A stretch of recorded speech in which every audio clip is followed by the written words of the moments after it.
Hi friends, फिर से एक बार स्वागत है नॉमेडिक राइडर्स में आपका। और आज का ये जो वीडियो है वो लेह लद्दाख ट्रैवल करने वालों के लिए है। हम आज डिस्कस करेंगे लेह लद्दाख टूर के रूट्स, डेस्टिनेशंस, वहाँ के खर्चे के बारे में जो ज़्यादातर लोगों को इंटरेस्टेड है, और बहुत सी और चीज़ों के बारे में जो आपको जानना चाहिए लेह लद्दाख जाने से पहले। तो पहला पॉइंट हम लेते हैं जिसके बारे में आपको इंटरेस्ट है, खर्चा। खर्चा डिपेंड्स करता है वो आप कितना खर्चा करना चाहते हो। यदि आपका बजट ज़्यादा नहीं है तो आप बस से भी ट्रैवल कर सकते हो। आपका एडवेंचरस का शौक़ है तो मोस्ट रिकमेंडेड है, जैसे हम लोग करते हैं बाइक राइड, तो आप बाइक राइड से भी कर सकते हो। और तीसरा है आपका बाइक कार, रेंटेड कार या खुद की गाड़ी लेके भी आप कर सकते हो। और चौथा है आपका फ़्लाइट। आप आपके सिटी से ले डायरेक्ट फ़्लाइट वाया चंडीगढ़ या दिल्ली आपको मिल जाएगी। तो डिपेंड करता है आप कैसे ट्रैवल करना चाहते हो, आपकी चॉइस पे डिपेंड करता है। हाँ, मेरा जो रिकमेंड है वो ऑलवेज़ बाइक होता है, बट ये ज़रूरी नहीं है जो रिकमेंड मैं करूँ आपको हर एक चीज़ करना है। और दूसरा है रूट। तो रूट के बारे में हम बात करेंगे तो 2 रूट है, एक वाया श्रीनगर है और दूसरा वाया मनाली है। और ज़्यादातर ट्रैवल जो है वो वाया मनाली प्रेफर करते हैं। आप आपके सिटी से मनाली और मनाली से Leh to Manali and back to your city. But मेरा जो रिकमेंड है आप लोगों को वो वाया आपके सिटी से श्रीनगर, श्रीनगर टू ले का पूरा टूर, यानी कि उसके पूरे जितने भी डेस्टिनेशंस है जहाँ पे आप घूमना चाहते हो, उसके बाद मनाली और मनाली के बाद आपके होम डेस्टिनेशन सिटी के लिए। और उसके पीछे रीज़न ये है कि आप मनाली से जब भी जाते हो तो वहाँ पे क्लाइमेट चेंजिंग बहुत है। तो मनाली से लेह में आप क्लाइमेट प्रॉब्लम्स बहुत है, और उसके मुकाबले थोड़ा इजी है श्रीनगर टू। वाया मनाली जाते हैं तो क्लाइमेट चेंजेस बहुत है। मनाली बहुत ही खूबसूरत सी वादियाँ है, बट क्लाइमेट चेंजेस बहुत है। तो बहुत सी बार क्या होता है, जब आप लोग वाया मनाली जाते हैं तो अचानक से हाइट गेन होने की वजह से हाई माउंटेन सिकनेस की प्रॉब्लम्स होती है ज़्यादातर लोगों को। तो उसको अवॉइड करने के लिए मैं ऑलवेज सजेस्ट करता हूँ वाया श्रीनगर। और दूसरा रीज़न है मनाली से आप जब भी जाते हो तो रोहतांग पास आपको क्रॉस करना है, तो इनर लाइन परमिट चाहिए, जो कि उसका डिस्क्रिप्शन मैं आपको नीचे डिस्क्रिप्शन बॉक्स में देता हूँ। बट वो सब कागज़ की कार्यवाही से बचने के जब बजाय आपको बेस्ट रूट है श्रीनगर मेरे हिसाब से। ठीक है, अभी वैसे अटल टनल ओपन हो चुका है, तो आप रोहतांग पास बाईपास कर सकते हो, पर रोहतांग पास बाईपास करोगे तो वो टूरिंग का मज़ा भी क्या है। तो मेरे हिसाब से Srinagar to Leh and Leh to Manali to back to your city आप प्लान कर सकते हो। तीसरा जो पॉइंट है एकोमोडेशन, स्टे। तो मैं ज़्यादातर प्रीफर करता हूँ, हम लोग ज़्यादातर प्रीफर करते हैं होम स्टेज। और ले जैसा सिटी जो है, ले है, मनाली है या फिर किलोंग है, सरचू है, सॉरी जिस्पा है, तो वहाँ पे आपको टेंटिंग या फिर गेस्ट हाउसेस या फिर अकॉर्डिंग योर बजट आपको होम स्टे मिल जाएंगे।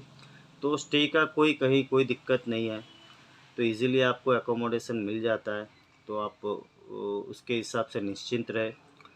और क्योंकि कितना भी दुर्गम एरिया होगा, छोटा सा गांव भी आएगा, तो छोटे से गांव में भी होम स्टे की फैसिलिटी अवेलेबल होती है। ये कैसे पहुंचना है, जैसे मैंने आपको सजेस्ट किया, 2 रूट है, एक श्रीनगर वाया मनाली और तीसरा ऑप्शन है आपके पास ले डायरेक्ट फ़्लाइट। और उसके बाद मैं आपको प्रेफ़र करूँगा, पहला जो दिन है आप एक दिन लेह सिटी में स्पेंड करो, क्योंकि ज़्यादातर लोगों को, जैसे मैंने बोला, मनाली होते हुए जब ले जाते हो या फिर ले पहुंचने के बाद हाई माउंटेन सिकनेस का प्रॉब्लम फेस करते हैं ज़्यादातर लोग। तो उसके लिए आप बॉडी थोड़ा हैबिट्यूट हो जाएगी आपकी ले सिटी में जब आप स्पेंड करेंगे एक दिन, क्योंकि ले ऑलमोस्ट 3500 मीटर की हाइट पे बसा हुआ शहर है। तो you have to spend a 1 day in Leh. और उसी दौरान आपकी जो डीसी ऑफिस से परमिट निकालनी है, तो ले इनर परमिट लाइन निकालनी पड़ती है आपको बाकी जगहों के लिए घूमने के लिए। तो आप एक काम वो कर सकते हो। और ले के जो डेस्टिनेशंस है, साम वैली एंड ले डेस्टिनेशन में आप गिनो तो ले पैलेस है, शांति स्तूपा है, तो वो सब आप जगह एक्सप्लोर कर सकते हो। तो एक दिन आप स्पेंड करो ले में, और दूसरे दिन आप स्पेंड कर सपोज़ आप डायरेक्ट फ़्लाइट से गए हो तो दूसरा दिन मेरे हिसाब से आपको जाना चाहिए ले टू लामायुरू। यदि आप श्रीनगर से आ रहे हो तो आपको ये जो रूट है वो रास्ते में ही आ जाएगा। तो श्रीनगर से आप कारगिल का द्रास, श्रीनगर से सोनमर्ग, पहले तो सोनमर्ग के बाद जोजिला पास, जोजिला पास बहुत ही खूबसूरत जगह है यार। और जोजिला पास के बाद द्रास, द्रास के बाद कारगिल, कारगिल के बाद लामायुरू, और इन बिटवीन लामायुरू और कारगिल के बीच में दो पासिस आते हैं, Namikala pass and second is the Fotula pass. जो Fotula pass is the highest pass of Leh Kargil highway, और बहुत ही खूबसूरत जगह है। तो आप श्रीनगर से जब जाएंगे तो ये ऑलमोस्ट ये सब जो रूट है वो आएगा। बट आप सपोज़ डायरेक्ट फ़्लाइट में ले जा रहे हो तो आपको एक दिन स्पेंड करना पड़ेगा। तो मेरे हिसाब से आप एक दिन स्पेंड करो ले टू लामायुरू और नामिकला तक। तो आप नामिकला तक जा सकते हो, तो शाम को ले भी रिटर्न आ सकते हो। तो इन बिटवीन आपका ले से आप निकलेंगे तो पहला डेस्टिनेशन आपका आएगा पत्थर साहिब, उसके बाद सेकंड डेस्टिनेशन आएगा आपका मैग्नेटिक हिल, उसके बाद थर्ड आएगा आपका चंस्कार संगम पॉइंट, और चौथा आएगा आपका लामायुरू, उसके बाद आप फोटुला पास तक और नामिकला पास। तो ये 6 पॉइंट डेस्टिनेशन आप कवर कर सकते हो, और शाम को आप ले रिटर्न आ सकते हो। और थर्ड डे आप circuit, inner line circuit use करो। और मैं आप यह ज़्यादातर प्रेफर करता हूँ इनर लाइन सर्किट आप ले रिटर्न ही मत आओ। पहले जिस दिन निकलो आप ले से, उसके बाद जब आपको एग्ज़िट करना है उसी दिन आप ले पहुँचेंगे। तो उसके लिए आपको पहले दिन आप यहाँ ले से निकलेंगे तो Khardungla, one of the highest passes of world जिसको कहा जाता है, तो खारदुंगला पास, और खारदुंगला पास से डिस्ट्रिक्ट यानी नुब्रा वैली। तो नुब्रा वैली आप स्टे कर सकते हो नाइट। तो पहले दिन आप Nubra valley, Hunder and district आप कहीं पे भी एज आपकी चॉइस है कहाँ स्टे करना है। तो उसके बाद आप तीसरे दिन आप जा सकते हो टुटुक, थांग टुटुक, चूँकि नुब्रा वैली से डिस्किट से ऑलमोस्ट 90 किलोमीटर की दूरी पे है, और पीओके लगता है वहाँ पे, तो आप पीओके विज़िट कर सकते हो। और बॉर्डर सिक्योरिटी फोर्स वहाँ पे पूरा अरेंजमेंट करके रखी है, और अच्छी जगह है, अच्छा डेस्टिनेशन है। और उसके बाद आप एक नाइट फिर से आपको, यानी कि आपका 2 नाइट स्पेंड हो जाता है डिस्किट। और पाँचवें दिन आप, एक पॉइंट ये है वर्सी, सियाचिन बेस कैंप और पैनामिक हॉट स्प्रिंग। तो बहुत से कम लोग जाते हैं वहाँ पे, बाइकर्स ज़्यादातर जाते हैं, बाकी फैमिली टूर्स में ये लोग नहीं जाते। बट अच्छी जगह है, आप एक दिन वहाँ पे स्पेंड कर सकते हो। तो डिस्किट टू वर्सी village, Siachen base camp, panoramic hot spring, और रिटर्न आप खलसर आप रुक सकते हो नाइट होल्ड, या फिर आप श्योक वैली होते हुए पैंगोंग तक पहुंच सकते हो। But I think my suggestion is Khalsar आप रुको, क्योंकि श्योक वैली का जो रूट है यानी कि खलसर टू श्योक वैली बहुत ही खूबसूरत सा रास्ता है। तो आप मिस मत करो उसको, इवनिंग के टाइम में क्रॉस करने का मतलब नहीं है, क्योंकि बहुत ही खूबसूरत है, उसको मिस करने का मतलब नहीं है। तो खलसर आप रुको, और खलसर से आप फिर पेंगोंग लेक। तो पेंगोंग लेक आप 1.5 2 घंटा 3 घंटा स्पेंड कर सकते हो, 1 1.5 घंटा। और उसके बाद आप वहाँ से स्पैमिक या मन मेरक रुक सकते हो। जो पेंगोंग का जो अभी डोमेस्टिक जो पॉइंट है जहाँ पे ज़्यादातर टूरिस्ट आते हैं डोमेस्टिक के लिए, वो पॉइंट से 4 5 किलोमीटर की दूरी पे स्पैमिक गांव है एक, उसके बाद 5 7 किलोमीटर की दूरी पे मन आता है, उसके बाद मेरक एक छोटा सा विलेज है। चूँकि ऑफ रोडिंग है तो 100% ऑफ रोडिंग है वो। और मेरक के बाद चुसुल आता है। तो आप खलसर से निकलेंगे तो आप डायरेक्ट चुसुल तक जा सकते हो इवनिंग तक मेरे हिसाब से। बट आई सजेस्ट कि आप मन या मेरक या स्पैमिक में रुको। तो स्पैमिक में आपको टेंटिंग या फिर होम स्टे अवेलेबल है, मेरक में भी होम स्टे अवेलेबल है आपको, तो आप इजीली वहाँ से कवर कर सकते हो। उसके बाद आपका जो नेक्स्ट डेस्टिनेशन है मेरे हिसाब से, वहाँ से चुशुल से हानले, मन मैराक, वहाँ से Hanle. Hanle Hanle one of the hidden gem of Ladakh, बहुत ही खूबसूरत जगह है। बट फैमिली टूरिंग के लिए थोड़ा थोड़ा और डेस्टिनेशन है। तो फैमिली टूरिंग तो यहाँ तक ही हो पाती है ज़्यादातर लोगों की। जैसे मैंने बोला, पहले दिन एक दिन ले, दूसरा दिन जो आपका है लामायूरू, तीसरा दिन जो आपका है डिस्किट, चौथा दिन थांग टोटुक, पांचवा दिन आपका सियाचिन बेस कैंप, छठा दिन आपका पेंगोंग, और पेंगोंग से आपको शाम को इवनिंग में रिटर्न हो जाओ ले, और वहाँ से फ़्लाइट लेके आप घर जा सकते हो। या फिर 2 दिन 3 दिन एक्स्ट्रा है आपके पास, 10-11 दिन है आपके पास। तो जैसे मैंने बोला आपको, आप पेंगोंग से डायरेक्ट इवनिंग आप मन मैराक में रुकने के बाद आप डायरेक्ट जा सकते हो कॉर्जोक, सो मोरिरी, और या फिर आनले आनले। आनले विलेज है, बहुत ही खूबसूरत डेस्टिनेशन है आनले। और उसके बाद एक दिन आप स्पेंड कर सकते हो कॉर्जोक,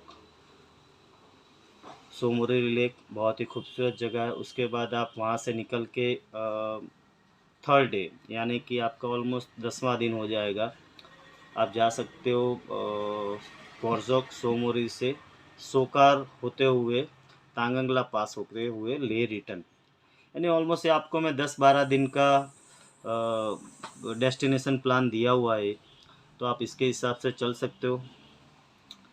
बाकी एडवेंचरस ट्रिप है तो थोड़ी सी दिक्कत आएगी ही आएगी, और उसकी के साथ जाना है आपको। हाँ, पर उसी का एक मज़ा है इस ट्रिप का, आप उसी के साथ जा सकते हो। तो ये बात हो गई आपकी डेस्टिनेशन दिनों के हिसाब से, कितने दिन हम स्पेंड करना चाहते हो आप खुद कैलकुलेट कर लो।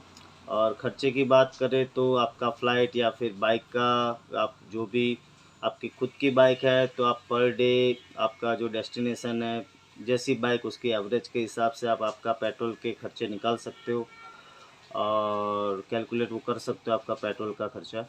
और यहाँ यदि एक बात ध्यान रखिए, आप सपोज़ बाइक मनाली या दिल्ली से रेंट पे लेके आप टूर करना चाहते हो, तो एक बात ध्यान रखो, ले के बाद जो इनर लाइन सर्किट्स है पूरी, वहाँ पे ले एसोसिएशन अलाउ नहीं कर रहा है। तो उन लोगों के जो डिस्ट्रीब्यूशन है, यानी कि उन लोगों की जो प्रॉब्लम्स है उसकी वजह से टूरिस्ट फेस कर रहे हैं, तो वो मेरे हिसाब से वो सही नहीं है। बट अभी उन लोगों का प्रॉब्लम है, आप और हम कुछ नहीं कर सकते।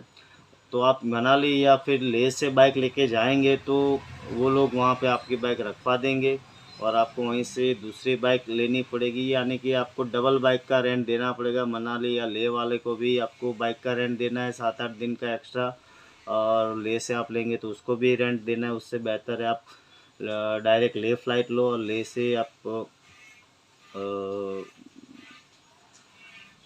ले से आप बाइक रेंट पे लेके आप एक्सप्लोर कर सकते हो इनर लाइन।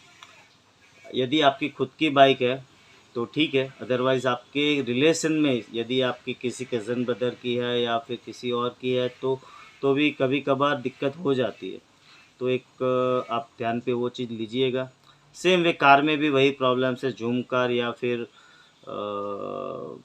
आप मनाली से कार रेंट करते हो, दिल्ली से कार रेंट करते हो, तो भी वही प्रॉब्लम है। आपकी गाड़ी है खुद की, वो लेके जाते हो तो ठीक है, तो कोई इश्यू है नहीं, तो कोई प्रॉब्लम है नहीं। उन लोगों का तर्क वही है कि साहब हमारा जो टूरिंग सीज़न है वो साल का 4 महीना या 5 महीने का है, उसमें भी लोग बाहर से ये कार या बाइक्स लेके आते हैं, तो उनकी रोजी रोटी पे ख़तरा है।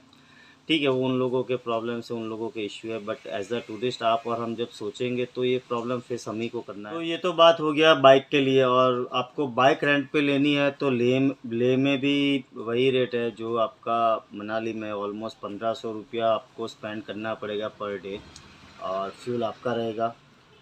तो अकॉर्डिंग उसके हिसाब से आप कैलकुलेट कर लो आप कितने दिन के लिए जाना चाहते हो। और एग्ज़ाम्पल के तौर पे आपको कार हायर करनी है तो वो उसके फ़िक्स चार्जेस है ले एसोसिएशन के। तो आप ले एसोसिएशन में जो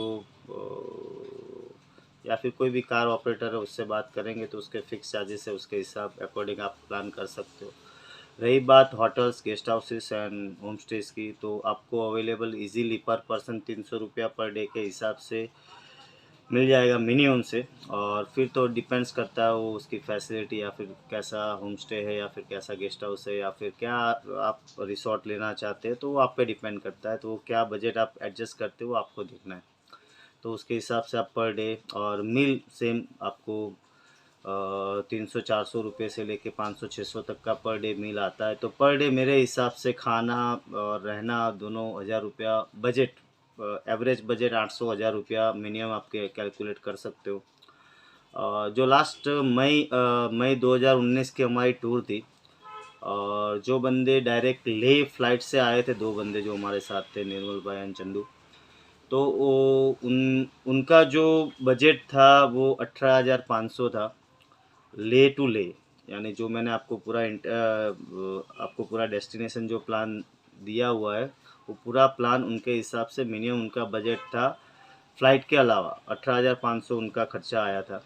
तो अकॉर्डिंग आप कैलकुलेट कर सकते हो, मई 2019 की बात हो रही है। और आपको सस्ते बजट में जाना है तो एक तीसरा ऑप्शन ये है कि बस चलती है मनाली से लेह के लिए, जो 2 बस चलती है।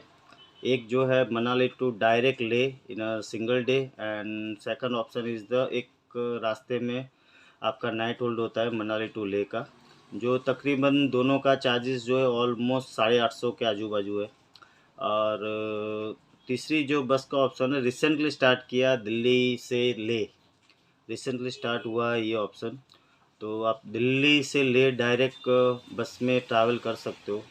तो एक बजटरी ऑप्शन एक ये भी अवेलेबल है आपके लिए। और हम बात करेंगे बेस्ट सीज़न के बारे में कि आप कौन से सीज़न में विज़िट कर सकते हो लेह लद्दाख के लिए। तो आपका चॉइस सपोज़ रोड ट्रिप है, तो you don't have any choice कि आपको मई के फर्स्ट वीक के बाद ही प्लान करना पड़ेगा। क्योंकि श्रीनगर टू लेह में आप जोजिला पास जो है वो ऑलवेज 15 अप्रैल के बाद ही ओपन होता है, 15-20 अप्रैल के बाद अर्लियर। बाकी वो एवरेजली उसका फर्स्ट वीक हो ही जाता है मई। हाँ, इस साल थोड़ा सा बीआरओ ने थोड़ा सा काम में स्पीड रखा, तो इस बार मार्च में ओपन हो गया था। सेम वे मनाली टू ले हाईवे पे भी बारालाचा पास जो है वो ऑलवेज बंद होता है।